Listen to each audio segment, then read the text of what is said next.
اعوذ باللہ من الشیطان الرجیم بسم اللہ الرحمن الرحیم۔ ناظرین محترم، سامعین کرام، صدائے نجف اشرف کے پلیٹ فارم سے میں آپ سے گفتگو کر رہا ہوں، فضل حسین نجفی۔ آج جس موضوع کے اوپر ہم گفتگو کرنا چاہ رہے ہیں وہ ہے ایمان ابو طالب علیہ السلام۔ بعض ناسبی علماء نے جناب ابو طالب علیہ السلام کے ایمان کے اوپر انہوں نے گفتگو کی ہے، اور بعض ضعیف اور عجیب سی روایات سے استدلال پیش کیا ہے کہ علی علیہ السلام کے والد محترم، جن کا اسلام کے اوپر بہت بڑا احسان ہے، ایسا احسان کہ اگر قیامت تک بھی کوئی حضرت ابو طالب علیہ السلام کے احسان کو اتارنے کی کوشش کرے تو نہیں اتار سکتا۔ ایک ایسی ہستی کے متعلق انہوں نے لوگوں کے ذہن میں عجیب سے شبہات ڈالنے کی کوشش کی ہے۔ میں کوشش کروں گا کہ جناب ابو طالب علیہ السلام کے ایمان کے اوپر سلسلہ وار گفتگو کروں، اور ایک سیریز کی شکل میں اور قسط وائز اس کے اوپر میں گفتگو کروں۔ دیکھیں، آج میں ایک دلیل آپ کے سامنے پیش کرنے والا ہوں، اور وہ بھی قرآن مجید سے استدلال کرنے کی کوشش کرتا ہوں۔ ایک قرآن مجید کی آیت ہے اور اس کے ساتھ ایک روایت ہے۔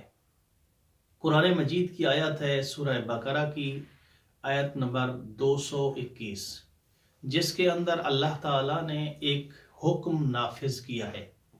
یعنی یہ مکہ کی زندگی ہے پاک پیغمبر صلی اللہ علیہ وآلہ وسلم کی، اور اس زندگی میں ان ایام میں اللہ نے ایک حکم نافذ کیا ہے مسلمانوں کے اوپر۔ یعنی جو ہی رسول خدا نے اپنی نبوت کا اعلان کیا ہے، اس کے بعد اللہ نے ایک حکم دیا ہے، اور اس حکم کا جو ذکر ہے وہ قرآن مجید کے اندر آیا ہے۔ آئیے دیکھتے ہیں قرآن کیا کہتا ہے۔ قرآن مجید میں سورہ بقرہ کی آیت نمبر 221 میں اللہ تعالیٰ فرما رہا ہے، وَلَا تُنْكِحُ الْمُشْرِكَاتِ حَتَّى يُؤْمِنْ۔ اے مسلمانوں، مشرک عورتوں کے ساتھ نکاح نہ کرو یہاں تک کہ وہ ایمان لے آئے۔ وَلَعَامَةٌ مُؤْمِنَةٌ خَيْرٌ مِّن مُشْرِكَةٍ وَلَوْ أَعْجَبَتْكُمْ۔ اللہ تعالیٰ فرما رہا ہے کہ ایک مومن کنیز، یعنی آزاد نہیں، ایک مومن کنیز ایک مشرک آزاد عورت سے بہتر ہے اللہ کے نزدیک۔ وَلَوْ أَعْجَبَتْكُمْ، اگرچہ جو مشرک اور آزاد خاتون ہے وہ اس کنیز سے تمہیں بھلی لگتی ہو، اچھی لگتی ہو، لیکن اللہ کے نزدیک وہ جو کنیز ہے، مسلمان ہے، مومن ہے، مومنہ ہے، وہ اس آزاد مشرک عورت سے بہتر ہے۔ یہ ایک حکم تھا۔ دوسرا حکم کیا ہے؟ وہ اسی کے ساتھ ریلیٹڈ ہے۔ اللہ تعالیٰ فرماتا ہے وَلَا تُنْكِحُ الْمُشْرِكِينَ، اور مشرک مردوں کے ساتھ بھی نکاح نہ کرو، حَتَّى يُؤْمِنُوا، یہاں تک کہ وہ ایمان لے آئیں۔ پھر فرمایا وَلَعَبْدٌ مُؤْمِنٌ خَيْرٌ مِّن مُشْرِكٍ، ایک مومن غلام آزاد مشرک سے بہتر ہے اللہ کے نزدیک۔